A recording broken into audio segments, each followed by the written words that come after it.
Welcome back to my channel. हमारी आज की मूवी एक सच्ची कहानी पर बेस्ड है। फादर गैब्रियल को एग्जॉर्सिज्म करते हुए दिखाया जाता है। उन्होंने अपनी लाइफ में 1,70,000 एग्जॉर्सिज्म किए हैं और 91 साल की उम्र में रूम में उनकी डेथ हो गई थी। रियल लाइफ में उनका सामना कई बार बहुत से खतरनाक और पावरफुल डीमन से भी हुआ, लेकिन उन्होंने इन सब को हरा दिया और लाखों लोगों की जान बचाई। ये सच में एक हीरो थे। मूवी शुरू होती है तो हम 4 जून 1987 का वक्त देखते हैं। फादर गैब्रियल एग्जॉर्सिज्म करने के लिए एक घर में आते हैं और उनके साथ पिग्स भी हैं। हम देखते हैं कि एक लड़के की हालत बहुत ही खराब है कि उसे किसी पावरफुल डीमन ने पोजेस किया हुआ है। फादर उस डीमन को कहते हैं कि अपना नाम बताओ, लेकिन वो नहीं बताता। फिर वो उसे उकसाते हैं कि अगर तुम सच में एक पावरफुल डीमन हो तो इस पिग में दाखिल होकर दिखाओ। और फिर वो डीमन उस लड़के की बॉडी छोड़कर उस पिग की बॉडी में एंटर हो जाता है और उसी टाइम फादर उस पिग को गोली मार देते हैं। अब वो लड़का भी नॉर्मल हो जाता है। फादर गैब्रियल एक स्किलफुल प्रीस्ट हैं। उन्होंने बहुत अक्लमंदी से इस मसले को सॉल्व किया था। फिर 4 जुलाई को फादर गैब्रियल को चर्च में बुलाया जाता है। वहाँ उनसे पूछा जाता है कि आपने क्यों परमिशन के बगैर ये एग्जॉर्सिज्म किया। तो फादर गैब्रियल बताते हैं कि वो एग्जॉर्सिज्म नहीं था, इस लड़के को डीमन ने पोजेस नहीं किया था, बल्कि उसके साथ दिमागी मसला चल रहा था। उस लड़के को लगता था कि उसके अंदर डीमन है, तो मैंने उसे शो किया कि एग्जॉर्सिज्म करके मैंने इस डीमन को पिग के अंदर इंटर करके उसे मार डाला और फिर वो लड़का ठीक हो गया। वो लोग फादर की बात का बिलीव नहीं करते। वहीं बैठा एक शख्स फादर को कहता है कि हमारे पास तो बहुत कम केसेस ऐसे आए हैं जिनमें पोजेशन होती है, बाकी तो ज्यादातर दिमागी मरीज के केस ही आते हैं। वो एक लड़की की डेथ का जिक्र भी करते हैं। वो शख्स फादर को टांट कर रहा था। यह सुनकर फादर को गुस्सा आता है और वो वहां से चले जाते हैं। फिर सीन शिफ्ट होता है। हम जूलिया और उसकी फैमिली को देखते हैं। जूलिया के 2 बच्चे हैं, हेनरी और एमी। जूलिया के हस्बैंड की कार एक्सीडेंट में डेथ हो चुकी है। उनके माली हालात भी कुछ अच्छे नहीं हैं, इसलिए वो अपने बच्चों को लेकर फ्रांस से स्पेन जा रही है। स्पेन में उसके हस्बैंड का एक आबाई घर था। जूलिया का प्लान था कि वो इस घर को सेल करके कुछ अमाउंट हासिल करे, फिर उससे कोई बिजनेस स्टार्ट करके अपने घर का एक्सपेंस पूरा करे। जूलिया का बेटा हेनरी अब बिल्कुल भी बातें नहीं करता, क्योंकि जब उसके हस्बैंड का एक्सीडेंट हुआ था तो हेनरी भी साथ था। हेनरी बच गया था, लेकिन इस ट्रॉमा की वजह से उसके दिमाग पर असर हुआ और उसने बोलना छोड़ दिया। इस न्यू घर में जूलिया की बेटी को कुछ अच्छा फील नहीं होता और इस वजह से वो यहाँ से जाना चाहती है। जूलिया फादर इस्क्यूबेल से मिलती है, जो कि इस घर को लुक आफ्टर कर रहे थे। जूलिया उस घर में कुछ मजदूरों से घर की मरम्मत करवा रही थी ताकि सेल कर सके। फादर इस्क्यूबेल कहते हैं कि जूलिया, अगर आपको कोई भी हेल्प चाहिए तो आप मुझे बता सकती हैं। जूलिया की बेटी और बेटा दोनों घर को एक्सप्लोर करने लगते हैं। जूलिया की बेटी एमी वॉल में एक साइन नजर आता है। जब वो थोड़ा करीब होकर देखने लगती है तो वॉल में क्रैक्स पड़ना शुरू हो जाते हैं। एमी डरकर वहां से भाग जाती है। वही निशान एक आदमी को भी नजर आता है जो घर की मरम्मत कर रहा था। वो आग जलाकर देखने लगता है कि क्या चीज है। तभी वहां एक जोरदार ब्लास्ट होता है और कुछ लोग जख्मी हो जाते हैं। एम्बुलेंस बुलाकर उन्हें हॉस्पिटल भेज दिया जाता है। उन्हें लगता है कि वाल में सल्फर था और आग जलाने से यह धमाका हुआ। इसी दौरान जूलिया और एमी को हेनरी की आवाजें आने लगती हैं। हेनरी की हालत अजीब हो रही थी और वो बेचारा पोजेस्ड हो गया और अपने मुंह को नोचने लगा। दरअसल उस आदमी ने आग जलाकर इस घर में कैद एक बहुत ही खतरनाक और पावरफुल डीमन को आजाद करवा दिया था। अब वो डीमन हेनरी की बॉडी में एंटर हो गया था। दोनों माँ बेटी परेशान हो जाती हैं। नेक्स्ट डे हेनरी को लेकर हॉस्पिटल जाती हैं। डॉक्टर हेनरी का स्कैन करते हैं और बताते हैं कि उसके फादर की डेथ की वजह से हेनरी ट्रॉमा में है। उसके दिमाग पर बहुत ही गहरा असर हुआ है, जिसकी वजह से हेनरी की ये हालत हुई है। वो उन्हें कुछ मेडिसिन लिख के देते हैं और जूलिया को एक नींद का इंजेक्शन भी देते हैं। साथ में ये बच्ची कहती है कि जब हेनरी की तबीयत बहुत ज्यादा खराब हो तो ये इंजेक्शन उसे लगा देना। नेक्स्ट सीन में हम देखते हैं कि हेनरी अजीब हरकतें कर रहा है, तो जूलिया फादर इस्क्यूबेल को बुला लेती हैं। फादर इस्क्यूबेल आते हैं और हेनरी को देखने के लिए अकेले अंदर जाते हैं। वो डीमन गुस्से में आता है और फादर को बाहर फेंक देता है, जिससे सब डर जाते हैं। फिर सीन शिफ्ट होता है। फादर गैब्रियल को देखते हैं। फादर गैब्रियल को कहा जाता है कि आपको स्पेन जाना पड़ेगा, वहां एक बच्चे का एग्जॉर्सिज्म करना पड़ेगा। सीनियर फादर ये भी बताते हैं कि जिस घर में वो बच्चा है उस घर की वजह से पास में चर्च को काफी मुश्किलात का सामना करना पड़ा है। अब फादर गैब्रियल जूलिया के घर आते हैं और हेनरी से मिलने उसके रूम में जाते हैं। वो देखते हैं कि हेनरी की हालत बहुत ज्यादा खराब है और वो फादर गैब्रियल को देखकर कहने लगता है, मैं तो तुम्हारा ही इंतजार कर रहा था। वो इस डीमन से उसका नाम पूछते हैं लेकिन वो नहीं बताता। वो डीमन फादर को उनका पास याद दिलाकर उन्हें डरपोक कहता है, लेकिन फादर पर इस बात का जरा भी असर नहीं होता। फादर गैब्रियल पहले आर्मी में थे, वहां उनका सब साथी मर गए, फिर उन्होंने आर्मी छोड़ दी और प्रीस्ट बन गए।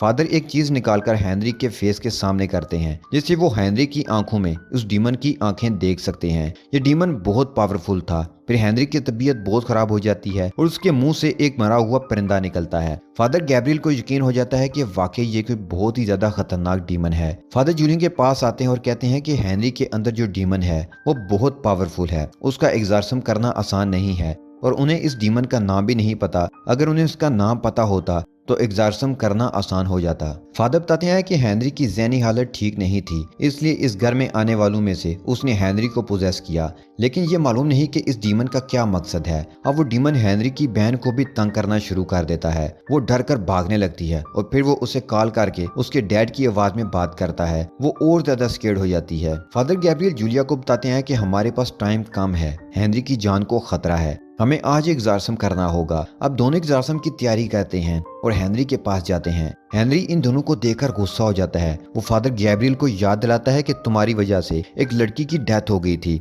फादर इस्क्यूबल को कहता है कि तुम एक प्रीस्ट होकर भी बुरे काम करते हो। फादर इस्क्यूबल को गुस्सा आता है और वो हेनरी का गला दबाने लगते हैं, लेकिन फादर गैब्रियल उन्हें रोक लेते हैं। अब वो एग्जॉर्सिज्म रोक देते हैं और बाहर आकर बैठ जाते हैं। अब दोनों फादर अपने पास के गुनाह को शेयर करते हैं। फादर इस्क्यूबल कहते हैं कि मैं एक लड़की से बहुत प्यार करता था, उसे मालूम नहीं था कि मैं एक प्रीस्ट हूँ और हमारे रिलेशन में हम दोनों ने सब क्रॉस कर लिया और अब मुझे दुख होता है कि मैंने एक प्रीस्ट होकर यह सब किया। अब फादर गैब्रियल कहते हैं कि पहले मैं आर्मी में था और जंग के दौरान मेरे सभी साथी मारे गए। फिर मैंने डिसाइड किया कि मैं प्रीस्ट बनूंगा और प्रीस्ट बनने के बाद मेरे पास पहला केस ही एक लड़की का आया जिसे डीमन ने पोजेस किया हुआ था। मुझे लगा शायद उसको दिमागी मसला है और इस लड़की ने मेरे सामने एक बर्ड को खा लिया और हेनरी के मुंह से भी एक बर्ड निकला। वो कहते हैं कि मुझे दुख है कि काश मैं उस लड़की की बात सुन लेता। वो बाद में छत से छलांग लगाकर मर गई थी। अब दोनों फादर्स इस पावरफुल डीमन को हराने का सोल्यूशन ढूंढने लगते हैं। फादर गैब्रियल इस्क्यूबेल को कहते हैं कि तुम हेनरी पर नजर रखना, मैं इस डीमन के खिलाफ सबूत ढूंढ कर लाता हूँ। अब फादर गैब्रियल इस स्केरी हाउस में अकेले सबूत ढूंढना शुरू कर देते हैं। वो घर में आगे पीछे घूमना शुरू कर देते हैं। फिर उन्हें एक कुआं नजर आता है जिसके ऊपर चर्च की सील लगी हुई है। वो वहां से उस सिल को हटाते हैं तो देखते हैं कि कुएं के अंदर बहुत सारे लोगों के स्केलेटन हैं। वो शॉक्ड हो जाते हैं।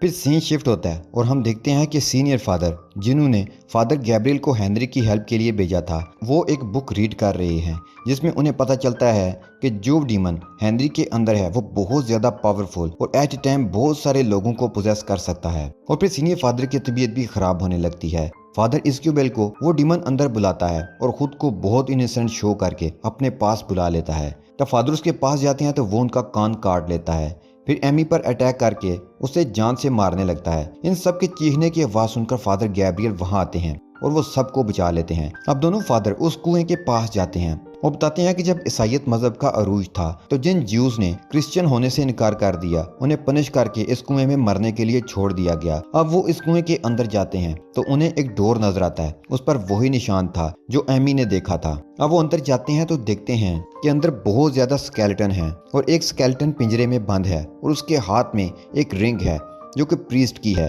यानी ये प्रीस्ट का स्केलेटन है। उसके हाथ में कीज भी होती हैं। वहां फादर को एक और डोर नजर आता है। वो उस की से डोर ओपन करते हैं जो देखते हैं कि अंदर दुनिया के सबसे बड़े प्रीस्ट का स्केलेटन है और बहुत ज्यादा और प्रीस्ट के स्केलेटन भी हैं। फादर गैब्रियल को वहां एक बुक दिखाई देती है।